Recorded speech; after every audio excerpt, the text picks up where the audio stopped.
Steenberg. Hey, it's late. Yeah.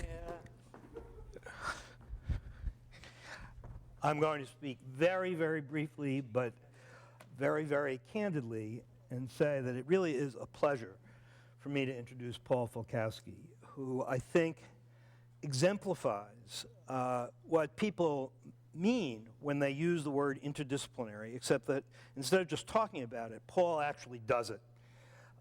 His work crosses the boundaries of all the normal silos of the scientific disciplines and reaches actually into the social sciences as well.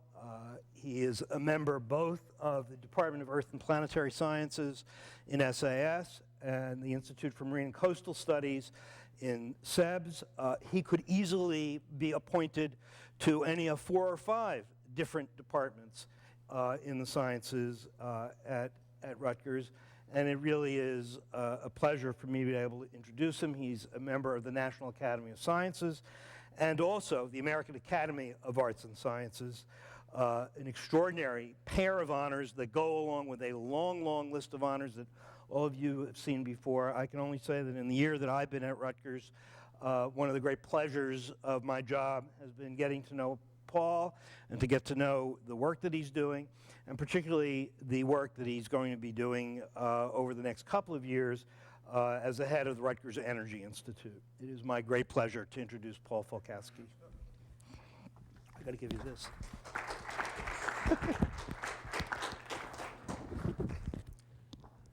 Thank you very much, Doug.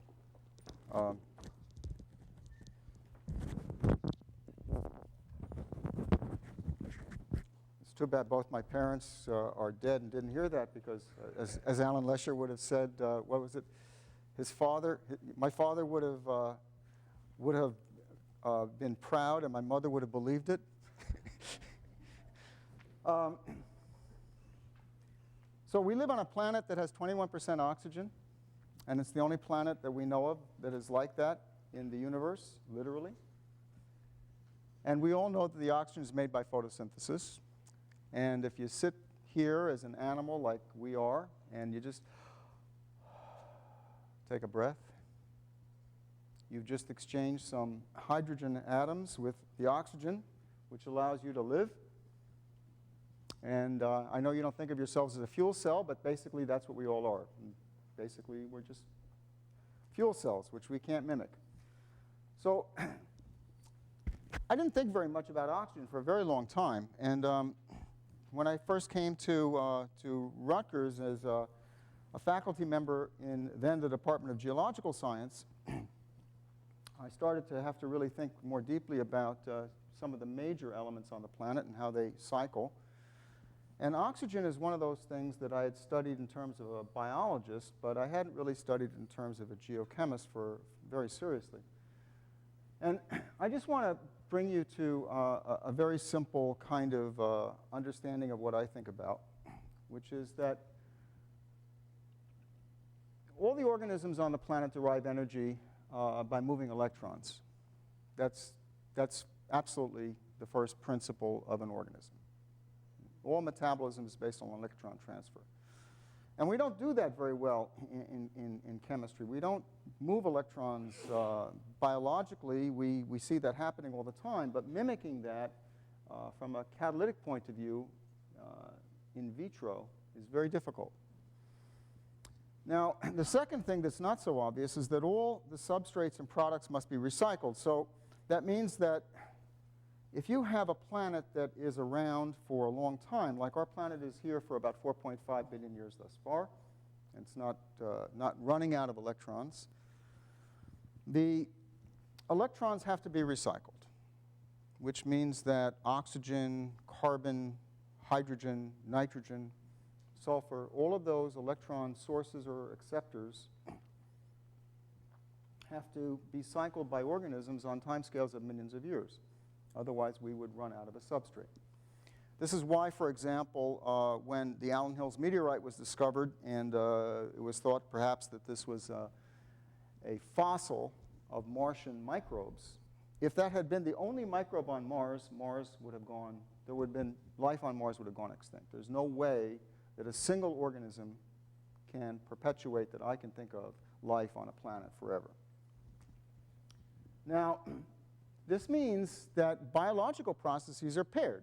So it's obvious, everybody in third, fourth, fifth grade understands this, that photosynthesis, for example, is the opposite of respiration, that trees give off oxygen, a non-trivial reaction, by the way, which we'll discuss in a bit.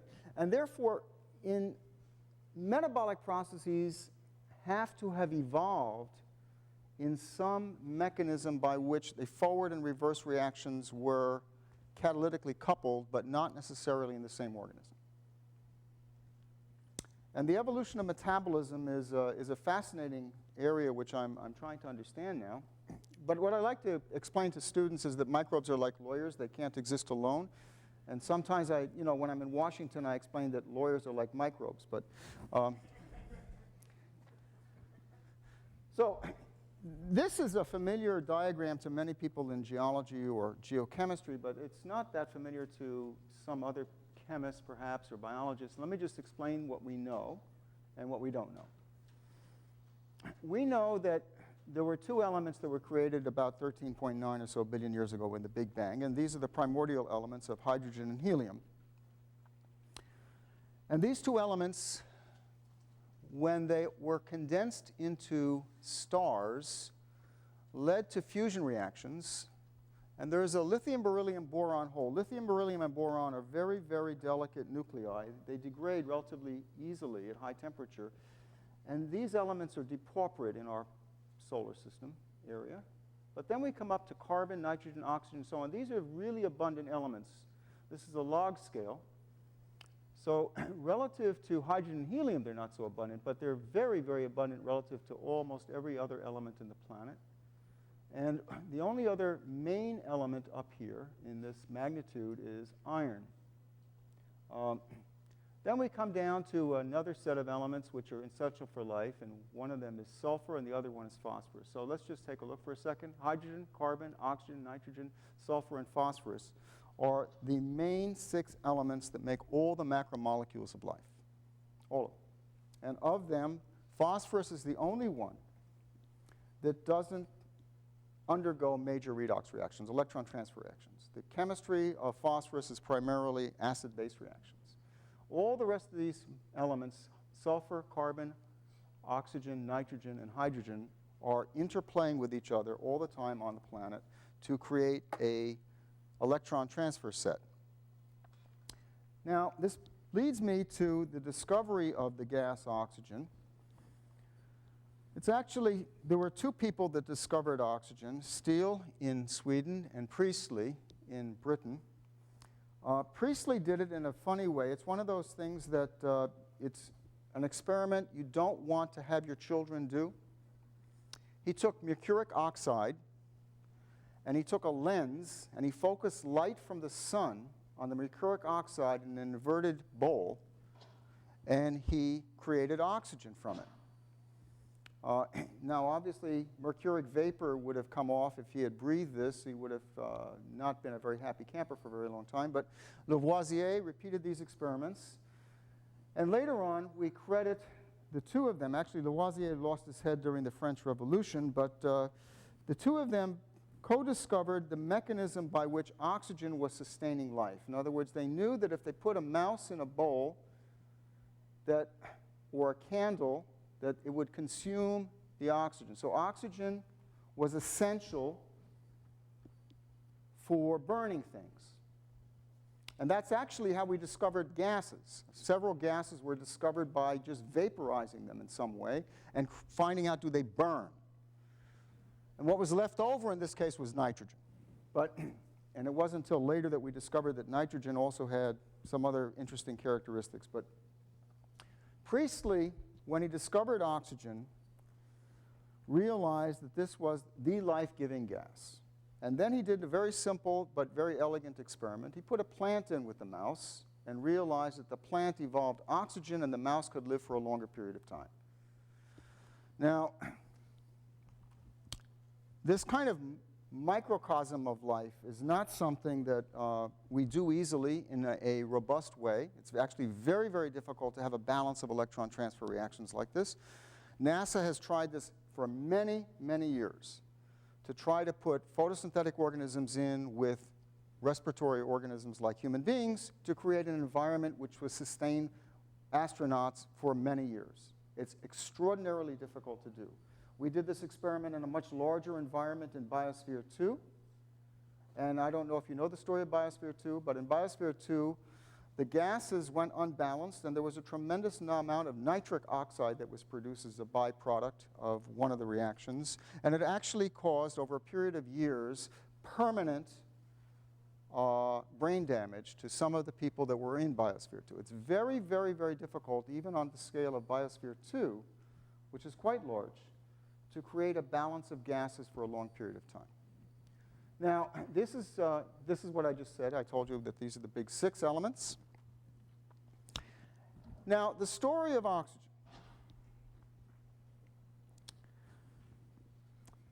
The story of oxygen is actually a little bit complicated by geology. So if I have a plant that creates oxygen, and there's an animal or a microbe that consumes it, there's no net production of oxygen.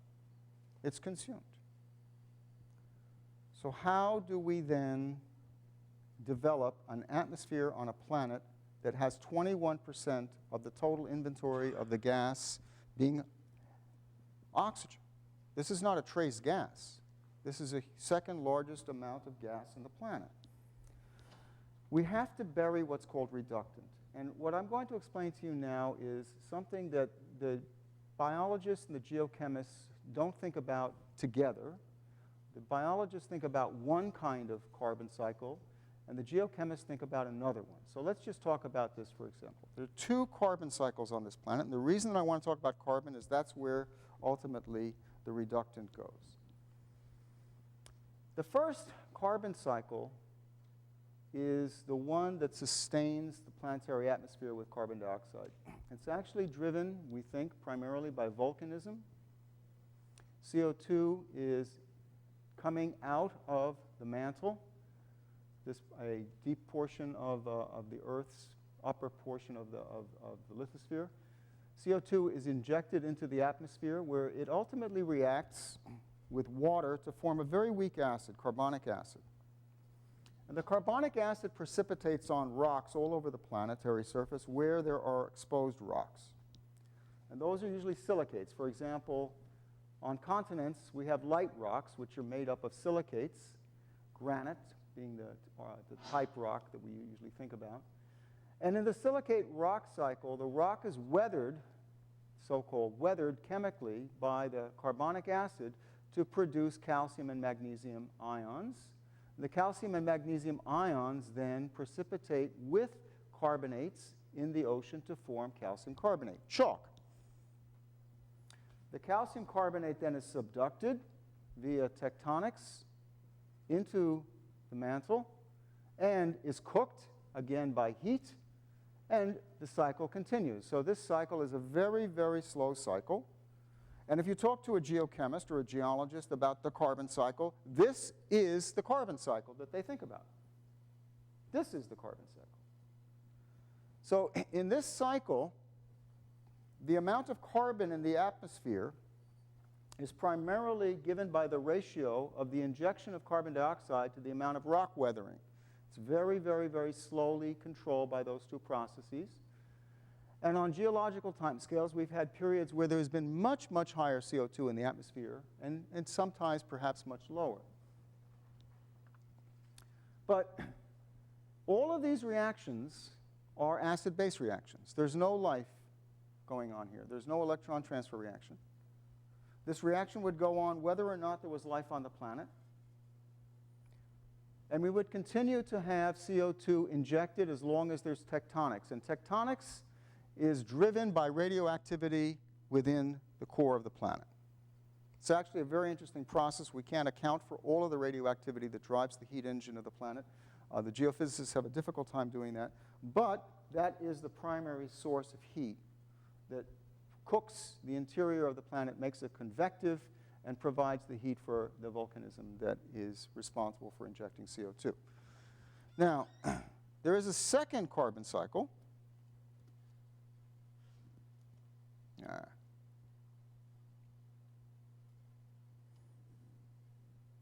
And where will it? be?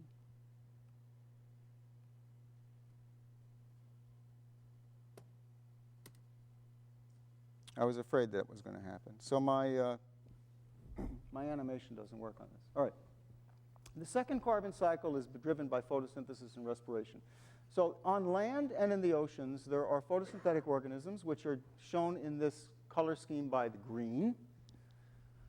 And these photosynthetic organisms capture the energy of the sun, and somehow they split water into oxygen and not really hydrogen, but protons and electrons independently. And they use the protons and electrons to take the CO2 that is injected into the atmosphere by the volcanoes and convert that into sugars. Now, you and I can't do that. We don't do that. Plants do that. Photosynthetic organisms do that. This is the only source of new bond energy on the planet. We don't have another source. We don't have a source where we go up to a radioactive source on the planet and collect radioactive energy and convert it into new bond energy. We don't have organisms that flip around when the wind blows and converts that into new bond energy. There's no other main mechanism by which new bond energy is created except by energy from photons, from the sun. And that is a very fast carbon cycle. So that carbon cycle creates approximately 100 gigatons. That's 100 times 10 to the 9th metric tons. Excuse me, 10 to the 12th metric tons of carbon per annum of organic matter. Now, of that, only about 1% of that is in the ocean, in the biomass. It's responsible for about 45% of the world's global productivity. And that means that about every week or so, the entire biomass of the ocean has turned over once. Terrestrial biomass is rather large. It's about equal to the entire atmospheric inventory of carbon dioxide. So one atmospheric inventory of carbon dioxide is bound up in plant matter. And now you can see a major problem. If you want to reduce atmospheric CO2 by planting more plants, it doesn't work because simply there is not enough space on the planet to do that. But that's responsible for about 55% of the productivity, and that turns over about once every 10 years. These are orders of magnitude faster, by many orders of magnitude faster, than the carbon cycle that's driven by tectonics and volcanism. So the tectonic global carbon cycle is turning over on the order of about once every 10 million years. Here you see turnover times about once a decade.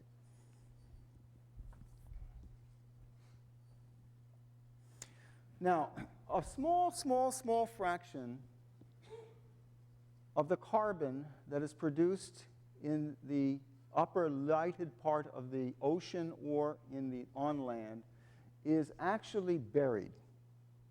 So when the leaves on the trees fall off in the fall, which they have done now, 99.99% literally of that leaf litter will naturally become oxidized and just go back into the atmosphere as CO2 on timescales of a decade or so.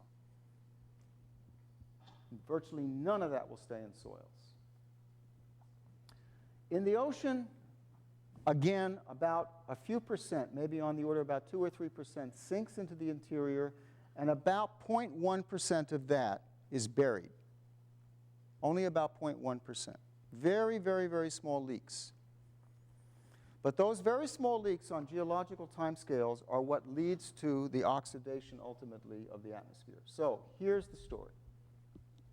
This is the photosynthesis equation, written out in a very formal way, where you take water, we oxidize it to these products, and we take these products, part of it, and we add these to carbon dioxide and create a sugar.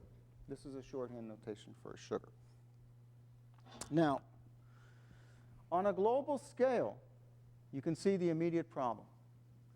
If we are making sugar with photosynthetic reactions, and we're consuming sugars with respiratory reactions, if these two are balanced, there's no net production of oxygen. So if I want oxygen to be produced, I have to hide some of this away from the respiratory reaction.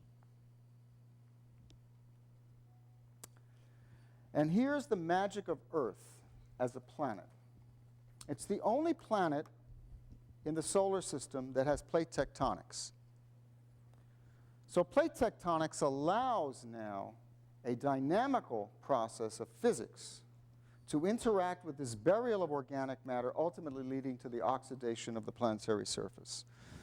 Before I get there, I just want to explain to you, for those in the crowd, Chuck knows this much better than I, but, and some of you as well may, but this is a schematic of the main proteins that would be involved in the photosynthetic reactions. Now, all photosynthetic reactions that lead to oxygen contain these two photosystems.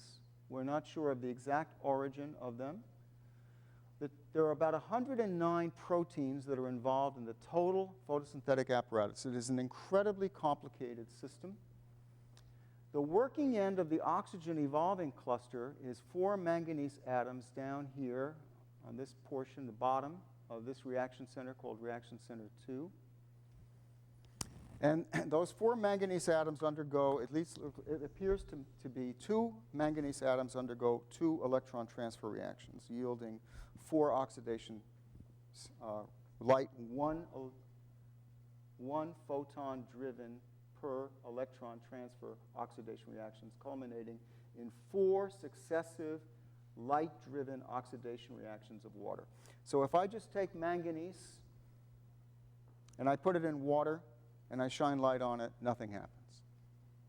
There's something very, very, very special about the 4 manganese atoms and their orientation and their electrochemical poise that allows them to absorb the excitation energy from this portion of the reaction and pull electrons out of water one at a time to create 2 O atoms that combine to form an O2 as a byproduct.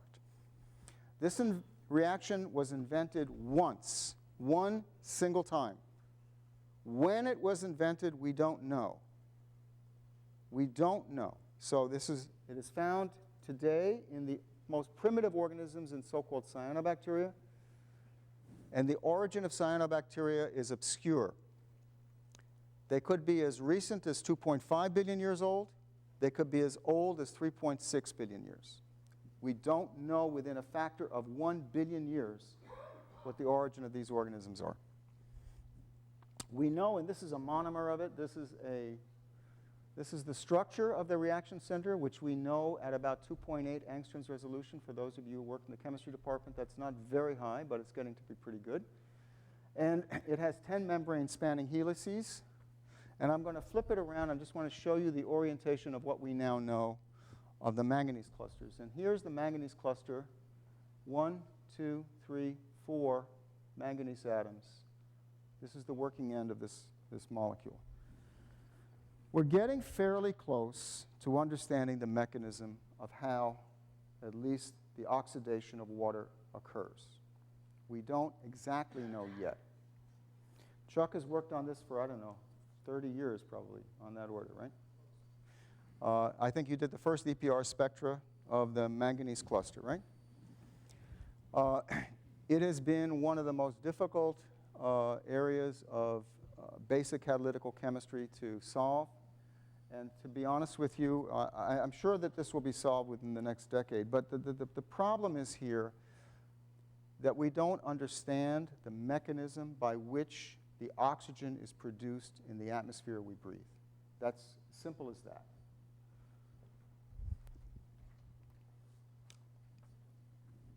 Now, a couple of years ago, Ed DeLong and Tom Fenchel and I sat down and we just tried to write a continuous map of the electron transfer reactions on the planet. And we came up with this scheme, which looks a little bit bizarre, but when you look at it in Science magazine, I think, if you look at it carefully and you're a scientist, what you see is just a railroad track of following electrons around, and they make sense. They're interconnected in a very nice way. We've simplified this, so we just put the photosynthetic reactions down here, the respiratory reactions up here. We called out only one special reaction, which is nitrogen fixation. It's a kind of a funny one. But basically, this is a metabolic map of Earth, written out in a simple way for electron transfer reactions. And here's my goal for the next several years. It's an ambitious one. I think we're going to get there. We didn't annotate this map. It could be annotated. But there's a sequence here that leads to, there must be within this map, a structure of the evolution of redox reactions on the Earth, on this planet. The evolution of them. And I really want to understand that. The reason I want to understand that is it must give us clues to how electron transfer reactions evolved. Because without that, we don't understand anything about the origins of life. We can understand how DNA and RNA are replicated, but without providing the major energy sources, these replication reactions go nowhere. So this must be a major, major goal for, at least it is for me, and for other scientists as well working in other areas of electron transfer reactions, to understand how this came to be. Now, I know, you know, I joke about it that it looks like this.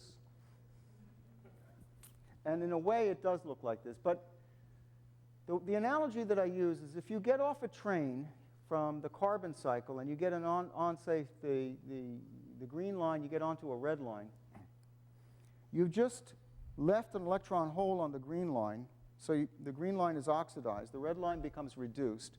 And that, if you keep the passenger concentrations constant in any system like this, that is basically the way electron transfer reactions are working all the time, going from element to element to element to element, which each of the lines representing different elements, and U and I representing electron transfer reactions or electron equivalents. That basically is how life persists on this planet. And it is a remarkable thing that it does that. So, on geological timescales, you have to bury this organic matter. And where do we bury it? Well, in the modern oceans, we don't bury very much on land, by the way, anymore. But in the modern oceans, we bury it all along continental shelves. This is the dark areas are where we have large amounts of organic matter that has been formed in the ocean surface or has run off from land and is now being buried. Now,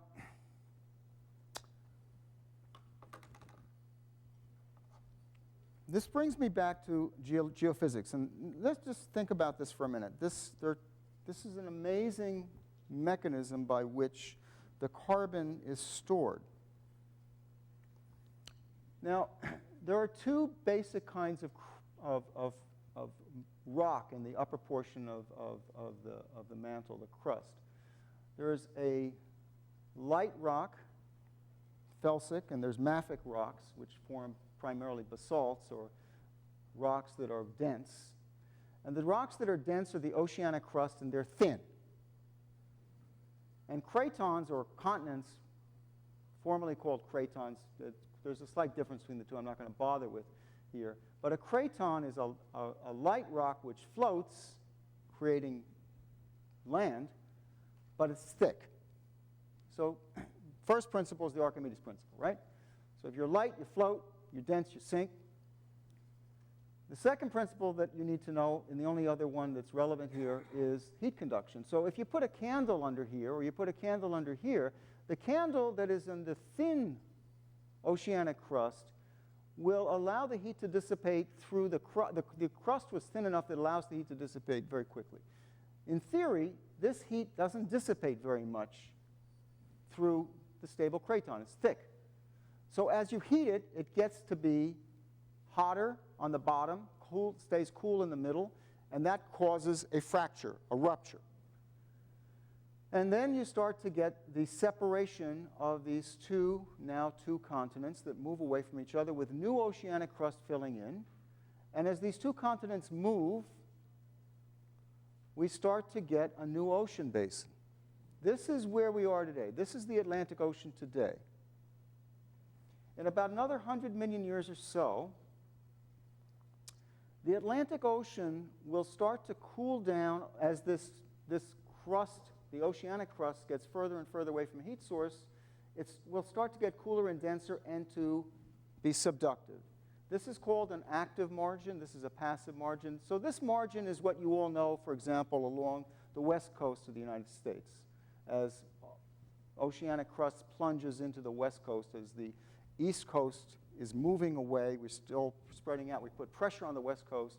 These plates are subducting. Now, as they're subducting, we're shaving off that part of the continental margin with all that organic matter gets shaved off onto the land.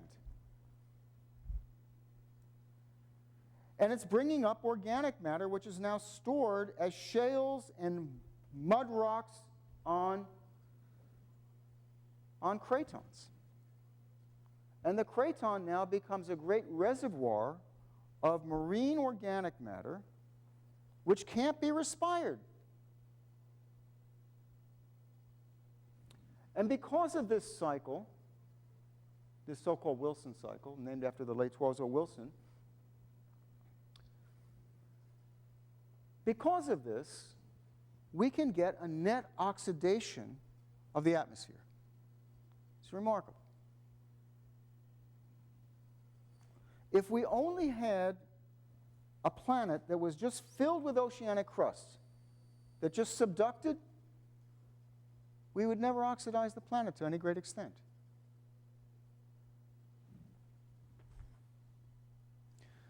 So, you can see this storage of organic matter. These are black shales, for example. This is a section through Spain we worked on several years ago. These are black shales. These are huge amounts of organic matter that has been stored in geological time all over the surface of Earth. Now,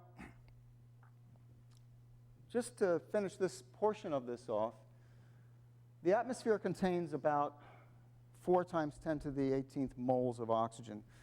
And it has an exchange rate with the planetary surface such that the turnover time is about 4 million years. It's very short on geological timescales. If I shut off photosynthesis, if I turned it off, the atmospheric reservoir of CO2, of oxygen, would go down very, very rapidly, on the order of a few million years, down to a very, very low concentrations. And then it actually could disappear. Now, has it ever done so? Not in the last 2.3 billion years. But before that, probably. So, how do we know when the Earth got oxygen? This is the work of James Farquhar from the University of Maryland. And it's a funny piece of evidence, and I just want to explain to you very quickly. There are 2 or 3, actually there's several stable isotopes of sulfur, but this value here, which is denoted with this green circle, cap delta 33S, is an isotopic signature which is independent of the masses of the isotope. Normally, when we break bonds of a chemical, the bond breaking or formation is dependent on the mass.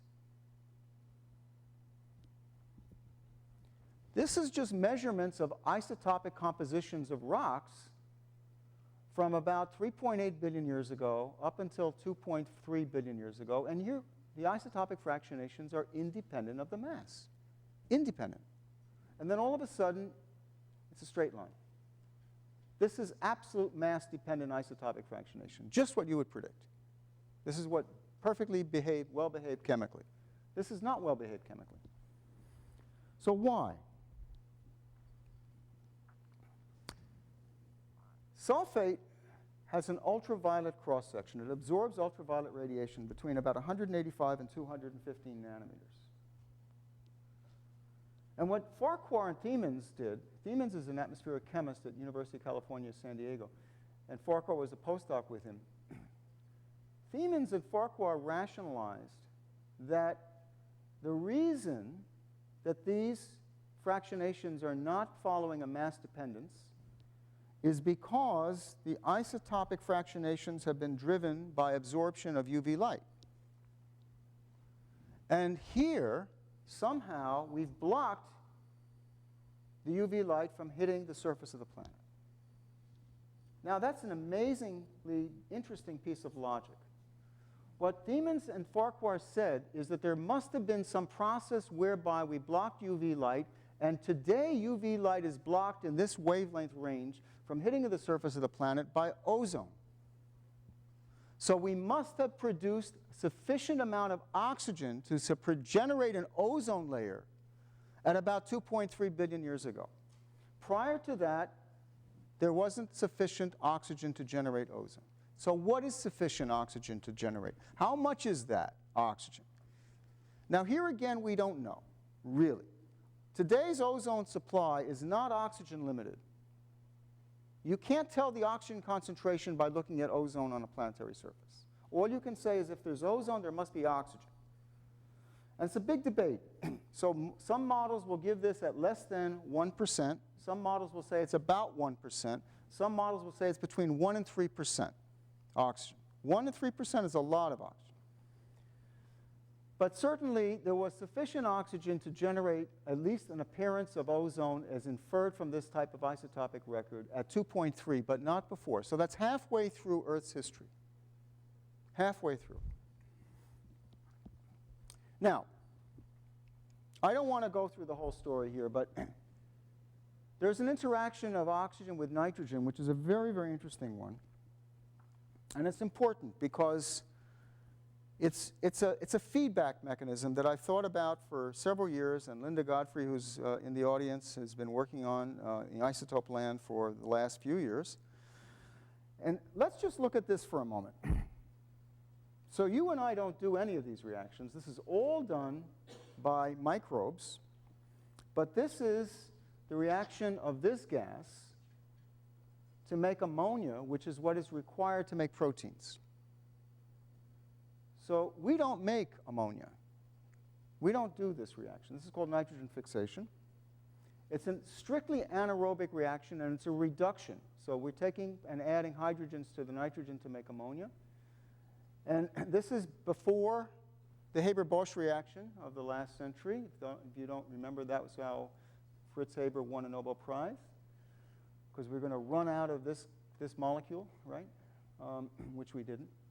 But we now make fertilizer through a catalyst that generates this product.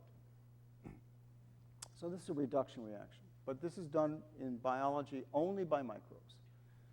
In the absence of oxygen, nothing happens to the ammonium. Ammonium is stable. But in the presence of oxygen, and only in the presence of oxygen, ammonium is oxidized through nitrite to nitrate. So if you go into the ocean today, which is oxidized, and you go down to the deep ocean, you'll see nitrate. You don't see ammonia. You see nitrate. And organisms do this because they use the protons and electrons here to fix carbon in the absence of light. But this is an oxidation reaction. And then you take the nitrate and you can reduce it again back to N2. And here's where nitric oxide, this is laughing gas. This is that gas that I told you about in Biosphere 2 that became so toxic. They caused permanent brain damage in 3 of the people. This is because this reaction went out of kilter. So we produce this other reaction here, nitric oxide, nitrous oxide. This is nitrous oxide, sorry. Nitric oxide. And this gas, N2O, is an incredibly potent greenhouse gas, very, very strong, and it's produced because in the modern atmosphere, we fix so much ammonium that this reaction is driven off in fields, and it just produces this in vast excess over what it would be doing in nature. So we produce actually a huge, huge, huge amount of extra greenhouse gas because of this. But this is the nitrogen cycle. This nitrogen cycle is totally driven by biology. But let's just take a look at this very quickly. I don't want to go through the flute music with you. But the point is that we can couple the oxygen, carbon, nitrogen, and hydrogen cycles. And they're all coupled via the nitrogen cycle this way. So we take carbon dioxide and nitrogen and phosphorus, add a little water, and we produce a bug. And the bug generates oxygen. If I want to take and fix nitrogen, I take a nitrogen from the atmosphere, and I add sugar to it, basically. And I generate a little bit of ammonium, and I get CO2. It's a respiratory kind of reaction. If I then take this reaction, and I need oxygen, I'm just adding oxygen to this, and I generate nitrate. And to take this product here, the bug, and I just consume it, in the absence of oxygen, I generate N2 again. So the entire cycle, this is life's electron transfer reaction, can be thought of in this way. Now, this is a very, very key slide to understanding a little bit about how the world works. This is a profile through the Black Sea. This is depth. And it's depth in a funny unit. It's depth and density, but don't worry about that. This is oxygen in the upper ocean of the Black Sea. The Black Sea is a big pothole in the middle of the North Atlantic, kind of, and it doesn't have any oxygen deep down because the Mediterranean waters flow into it. They're very, very salty. They sink, and it's overlain by fresh water from the Danube and other rivers, and so it's a very, very stratified body of water. So the upper portion of the Black Sea has a huge amount of oxygen in it produced by photosynthesis and mixing with the atmosphere, and organisms up here sink, just like they do everywhere in the ocean. But when they sink, there's no oxygen down below, so they can't be making nitrate from the decomposition of their bodies. They just make ammonium. So the ammonium drifts up. As the ammonium drifts up, it meets this oxidized world, and where it meets the oxidized world, bacteria convert the ammonium to nitrate, like they're supposed to do. So this is the green profile. But some of that nitrate drifts down, and it gets into this anaerobic world and is denitrified, and there's the extra N2. So here are the three processes all at once. This is the ammonium being formed, it being oxidized to nitrate, the nitrate being reduced to N2 gas. Now look at this. There's a point here where this is nitrate and this is ammonium, and they meet, and there's no fixed nitrogen. Well, without fixed nitrogen, you can't fix organic carbon. And if you can't fix organic carbon, you can't bury organic matter. And if you can't bury organic matter, you can't make oxygen. So if you take this profile and put it on its side, and you say somewhere between 4.5 billion years ago and 2.3 billion years ago, we must have tried to make oxygen. But as we tried to make oxygen, we came up against this stiff wall of no nitrogen. We denitrified the ocean. We made the ocean very, very, very, very depauperate in a very important nutrient. Now that is a very, very critical issue that led to the idea that there's a very important point in the oxygen concentration of the atmosphere at about 15 micromolar, where if you don't get to 15 micromolar, you don't have stable nitrate. So I don't know, but we're interested in finding that about 2.3 billion years ago, when we have that mass-dependent isotopic fractionation that occurs, there must have been stable nitrate in the upper ocean. In order for that to be, there must have been on order of about 15 or so micromolar nitrate. 15 or so micromolar oxygen. So that's another way of trying to constrain the concentration of oxygen at that time. That would be about 1%, 1 to 3% oxygen. What it means, though, and this is what Linda's been working on, this is earlier data with Mick Follows and others, is that the ocean was denitrified for many, many millions of years prior to the atmosphere becoming oxidized. What does this mean? It means that for many, many, many millions of years, tens and hundreds of millions of years perhaps, we had a mechanism whereby biology could make oxygen, but we could not oxidize the planet. It's actually a mystery to me how we ever oxidized the planet. So, I'm going to give it to you in this little way. So this is like a ball in a bowl. This is the first half of Earth's history. And there was no oxygen on the planetary surface, or very, very little, just trace. All of microbial metabolism was quite happy during that period. That's at least two and a quarter billion years of Earth's history. Half of Earth's history. No oxygen. Everybody's happy. At 2.3 billion years ago, the mass-independent isotopic fractionation of sulfur would suggest we made a flipping point where the ball went into a second bowl and it never went back. The atmosphere never, ever lost oxygen, ever, again. Otherwise, you would see chaos, again, in the isotopic signatures of sulfur. So there's a bistable state on the planet. The initial state was an anaerobic condition where all the major metabolic processes evolved, including oxygenic photosynthesis, but it was not sufficient to oxidize the planetary surface.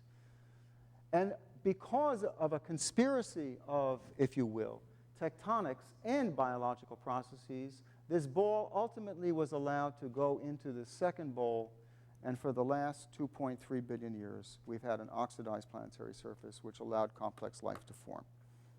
Now,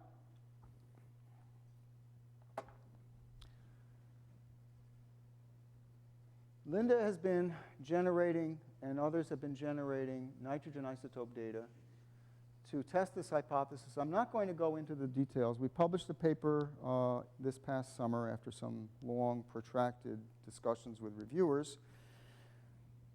The idea is that there appears to have been attempts for at least 150 million years prior to that mass isotopic fractionation, where the ball was climbing up the wall into that second bowl, and it got pushed down a couple of times.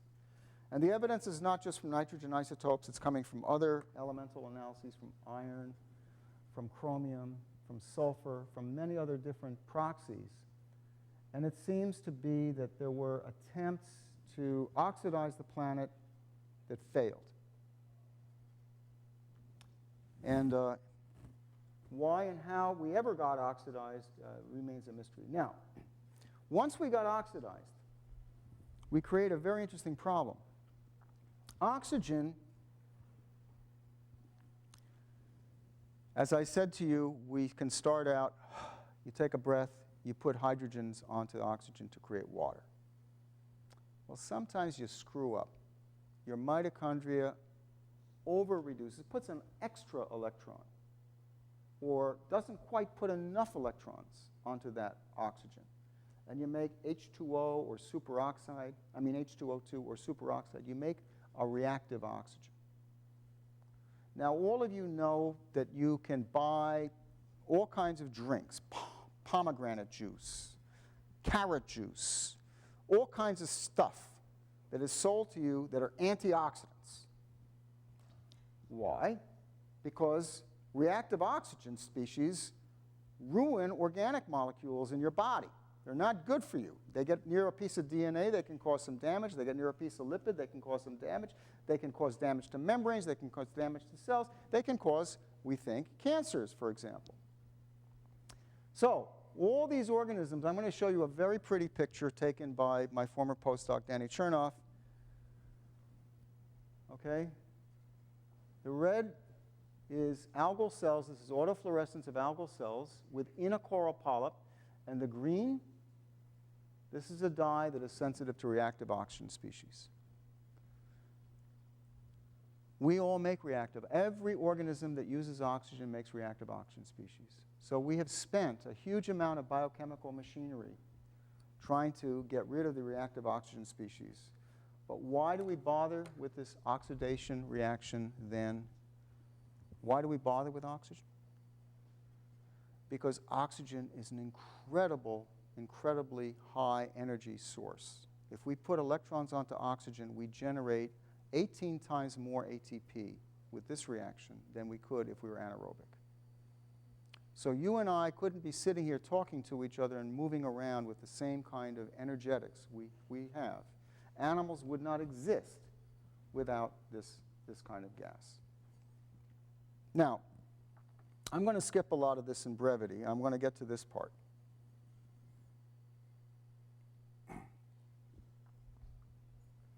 Over the last 200 million years,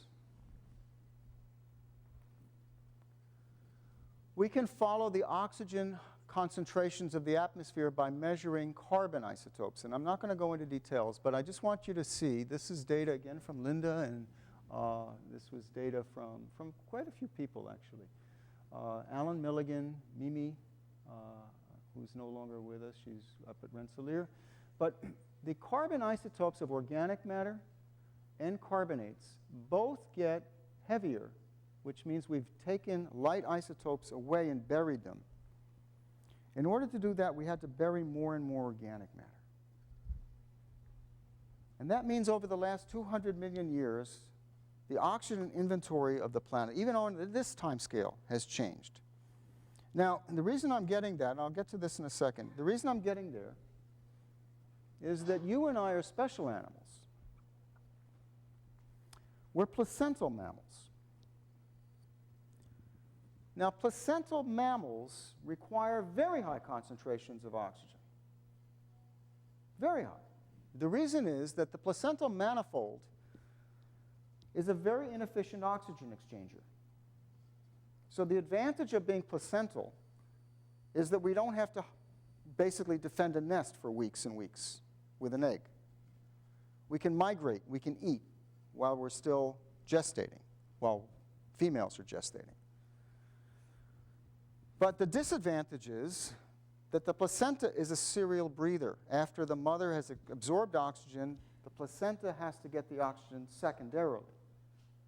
And the concentrations of oxygen across the placental manifold are about 10% to 15% of the oxygen that the mother receives at the surface film of her lungs.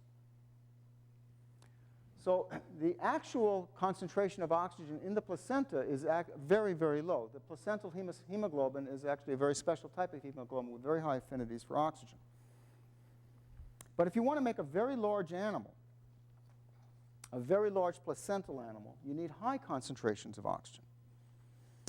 And here is what we have reconstructed in a paper in Science several years ago of the concentrations of oxygen through the time of the dinosaurs and very, very small mammals down here. Mammals were about this big, 3 to 4 grams, up to the end of the Paleocene. So here you see oxygen concentrations climbing up to about 23, 24%.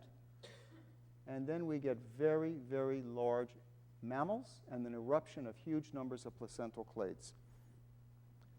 So the adaptation, the first appearance of modern placental animals is really correlated not at the KP boundary or KT boundary as most of us think about it, but really at this Eocene, Paleocene boundary about 55 million years ago. And by the way, this is the size of animals.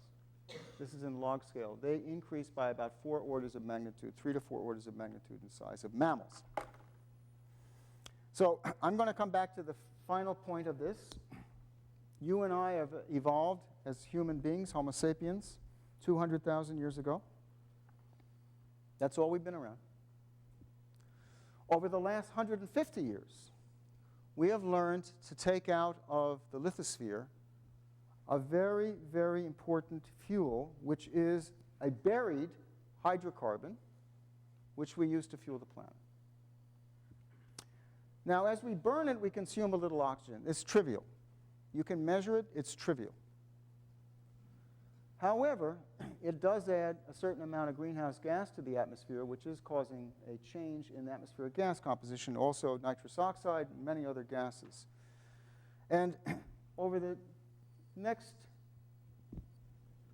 100 years, the CO2 concentrations are projected to rise anywhere from about 500 as a very conservative value, 500 ppm CO2, up to about 1,000 ppm CO2, depending upon how much of the fuel we burn. And we're not fuel limited, by the way. There's at least 200 years at very high consumption rates of methane and coal in the ground. So I'm going to end this talk with 2 thoughts. One, I just pulled out because I like this quote from Lyell, who was really the intellectual father of Darwin. And the system of scholastic disputations encouraged in the universities of the Middle Ages had unfortunately trained men to habits of indefinite argumentation, and they often preferred absurd and extravagant propositions because greater skill was required to maintain them, the end and object of such intellectual combats being victory and not the truth. I submit to you that this is as appropriate today when we're discussing climate change and the evolution of Earth as it was when Lyell wrote this almost 200 years ago. The thing that is fascinating to me, however, is that oxygen has an incredibly strong signal on the Earth spectrum. On the backside of this Earth, if we look at just the dark side of the Earth, we could see the oxygen signal. It's an amazingly strong signal. It's not found on any of the other planets in our solar system. There's the ozone signal. And I work on the terrestrial planet finder. We can see now backsides of planets about 6 parsecs away. Within about 10 parsecs away, there are thought to be about 6,000 planetary objects of terrestrial planets. We don't have a complete inventory of them, obviously, yet. But by staring at one of those planets with an interferometer, we will know within the next 20 years, we will know how many objects of them have ozone or oxygen-like atmospheres. The only way that one can rationalize that gas is to have life. It's the only way. So it's not just something that's there by happenstance. It's a rare gas, obviously, but it must also imply some kind of mechanism of burying organic matter or at least reductant. So I'd like to thank all of you, and I'd like to thank the algae for making the oxygen, Tectonics for allowing the algal biomass to be buried, the sun for driving the reactions, radioactivity for driving tectonics, and I think we should all be thanking our mothers who put up with all of us while she was pregnant and trying to breathe. Thank you very, very much.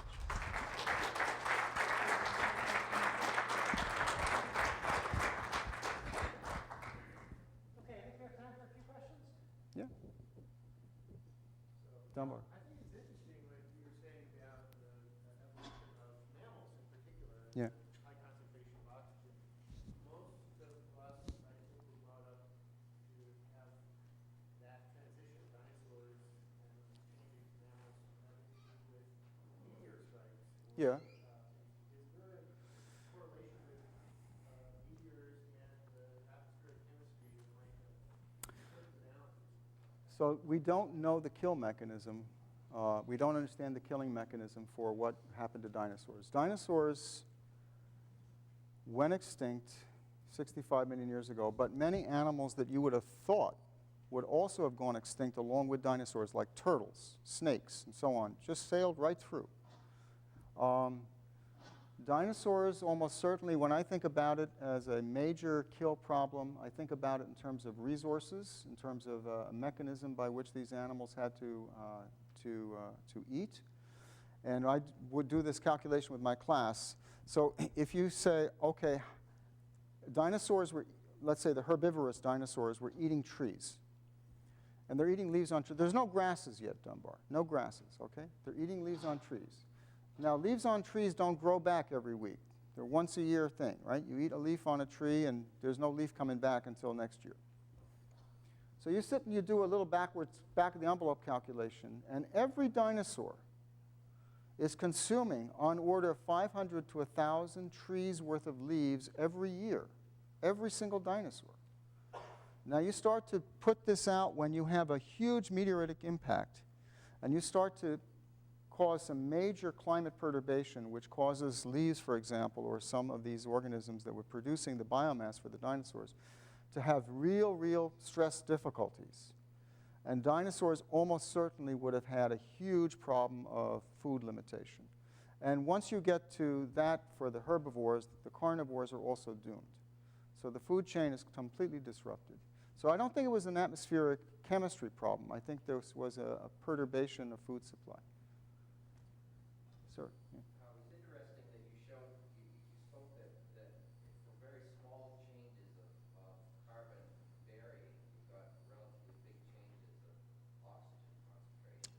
Right. And so it wouldn't seem to be a stable situation. What It's time. contributes to the stability that made it stay around long enough for things to evolve?